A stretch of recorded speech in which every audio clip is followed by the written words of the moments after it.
బాగున్నారా? ఏముందా సమస్య? నువ్వు పామ్మా అయ్యా, ముందుకు బా. ఏమ్మా ఏమైంది హీరోకి? ఎప్పుడు నుంచి? వారం అవుతుందా? చూసినా 3 నెలల నుంచి ఎందుకు? పాపకి చూపించుకొని 3 నెలల తర్వాత బాగుంది. ఇప్పుడు మళ్ళీ అన్ని రోజులు ఎందుకు ఉంటుంది? 3 నెలలు 4 నెలలు పాపకి జ్వరం వచ్చింది సార్. ఆ పాపను తోలుకొని వచ్చి 3 నెలలు అవుతుంది. బాగుంది పాపకి. మళ్ళీ తోలుకొని వచ్చి 3 నెలలు అయింది. 3 నెలలుగా జ్వరంగా ఉందా? 3 నెలలు బాగుంది సార్. ఇప్పుడు 3 నెలలు అవుతుంది. బాగుంది సార్. క్లియర్ అయ్యి 3 మంత్స్ క్లియర్ అయింది. అది 3 నెలలుగా జ్వరం అంటే నాకు డౌట్ వచ్చింది. ఈ అబ్బాయి ఫీవరిష్ గా ఉంటే ఎఫ్పీసీకి వెళ్ళారంట సార్. ఇంకొక మెడికల్ ఆఫీసర్ చూసారు సార్, కొంచెం ఎక్కువ ఫీవర్ గా ఉందని చెప్పేసి రిఫర్ చేశారు. డెంగ్యూ వచ్చిందా? అంటే డెంగ్యూ అంటే అది కన్ఫర్మేషన్ కాదు సార్. ఎలిసా చేయలేదు, ఓకే కిట్ మెథడ్ చేశారు వాళ్ళు అంతే. ఎలిసా చేయలేదు. ప్లేట్లెట్స్ అన్ని నార్మల్ గానే ఉన్నాయి, అన్ని బాగానే ఉన్నాయి.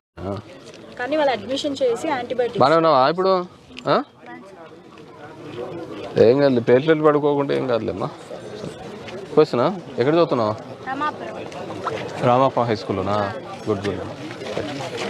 చెప్పదమ్మా. సార్ మా అమ్మాయిది 5 ఎకరాల భూమి ఉంది. పెద్దమ్మ కొడుకు చేపించుకున్నాడు.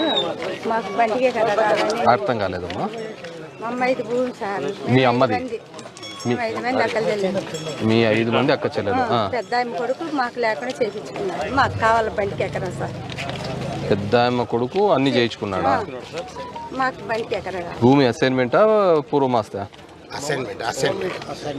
అసైన్మెంట్ ఒకరికి ఉంది. పూర్వమాస్తి కూడా కొద్ది మళ్ళీ ఉన్నాయి కదా. 20 సెంట్లు. మీరు విఆర్ఓ, మీకు ఐడియా ఉందా ఇది? కాదు, అసైన్మెంట్ ల్యాండ్ అయితే మొత్తం అందరి వంశవృక్షం చూసి చేయాలి కదా. ఒకరికి ఎట్లా చేసినారు? ఇప్పుడు టీడీపీ గవర్నమెంట్ సురేష్